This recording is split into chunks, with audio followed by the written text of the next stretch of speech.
জিয়াউর রহমানের দল। ব্যক্তির চাইতে দল বড়, দলের চাইতে দেশ বড়।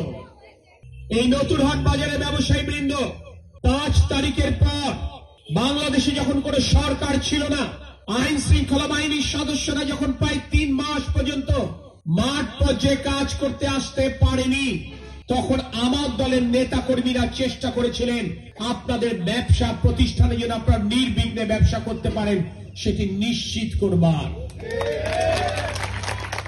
আমার এই উদ্যোগ, আমার এই দলের উদ্যোগ, এই উদ্যোগের সাথে আমার যেই সহকর্মীরা তাল মেলাতে পারেনি, আমরা তাদেরকে দলের বাইরে ঠেলে দিয়েছি। কারণ এটি জিয়াউর রহমানের দল। ব্যক্তির চাইতে দল বড়, দলের চাইতে দেশ বড়।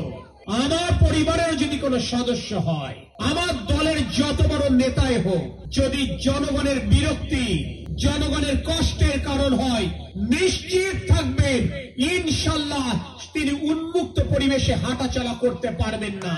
তার জায়গায় নতুন হাট কেন যশোরে হবে না, তার জায়গায় যশোর কেন্দ্রীয় কারাগারে আমরা নিশ্চিত করব।